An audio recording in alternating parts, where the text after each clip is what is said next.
Halo semuanya, perkenalkan nama saya Marsala Alini Putri dengan NIM 24233112. Baiklah, pada kesempatan ini saya akan memaparkan mengenai implementasi pajak minimum global atau Pilar 2 Globe yang mulai diberlakukan di Indonesia pada tahun pajak 2025. Jadi, pajak minimum global adalah bagian dari kesepakatan internasional yang digagaskan oleh G20 dan dikoordinasikan oleh OECD. Tujuannya adalah mengurangi praktik penghindaran pajak oleh perusahaan multinasional dan mencegah kompetisi tarif pajak yang tidak sehat, yang dikenal dengan istilah race to the bottom.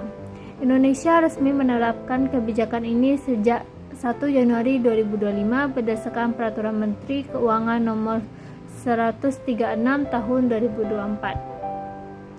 Kebijakan ini berlaku untuk perusahaan multinasional dengan omset konsolidasi global minimal 750 juta euro atau sekitar 12,7 triliun per tahun. Kebijakan ini tidak berlaku untuk wajib pajak orang pribadi maupun UMKM. Fokusnya adalah pada perusahaan yang beroperasi di berbagai negara dan berpotensi melakukan penggalian laba ke negara dengan tarif pajak yang lebih rendah. Selanjutnya adalah tarif pajak minimum global ditetapkan sebesar 15% jika suatu negara mengenakan tarif pajak efektif kurang dari 15%, maka perusahaan wajib membayar pajak tambahan seperti top up tax untuk mencapai tarif minimum tersebut. Pembayaran top up tax dilakukan paling lambat pada akhir tahun pajak berikutnya. Sebagai contoh, untuk tahun pajak 2025, pembayaran paling lambat dilakukan pada 31 Desember 2026. Selanjutnya adalah tujuan dan manfaat. Jadi tujuan dari kebijakan ini adalah antara lainnya menciptakan sistem perpajakan global yang lebih adil dan stabil, mencegah praktik penghindaran pajak melalui tax haven, mengurangi ketergantungan investor pada insentif pajak yang berlebihan, serta mendorong iklim investasi yang sehat dan kompetitif di Indonesia. Manfaatnya mencakup peningkatan kebijakan pajak, keadilan dalam pembajakan, dan menjaga daya saing Indonesia sebagai tujuan investasi. Selanjutnya adalah kewajiban pelaporan. Wajib pajak yang masuk dalam cakupan pajak minimum global harus melaporkan kewajiban pajaknya paling lambat 15 bulan setelah tahun pajak berakhir. Untuk tahun pertama diberikan kelonggaran hingga waktu 18 bulan. Misalnya untuk tahun 2025 pelaporan dilakukan paling lambat 30 Juni 2027.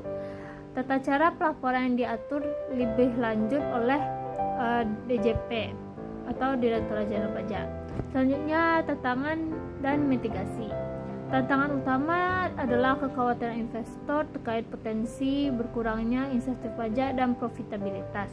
Untuk mengatasi hal ini, pemerintah menyiapkan insentif fiskal alternatif yang kompetitif agar daya saing investasi tetap terjaga. Selain itu, dilakukan sosialisasi dan capacity building kepada wajib pajak multinasional agar implementasi kebijakan ini berjalan lancar dan dipahami dengan baik. Jadi kesimpulan yang dapat diambil adalah dengan diberlakukannya pajak minimum global mulai tahun pajak 2025, Indonesia menunjukkan komitmennya dalam menciptakan sistem perpajakan yang lebih adil dan mencegah praktik penghindaran pajak. Pemerintah akan terus melakukan penyesuaian dan sosialisasi agar implementasi kebijakan ini efektif dan mendukung iklim investasi yang sehat dan kompetitif. Baiklah, sekian yang bisa saya sampaikan. Jika ada kurang dan salah, mohon dimaafkan. Wassalamualaikum warahmatullahi wabarakatuh.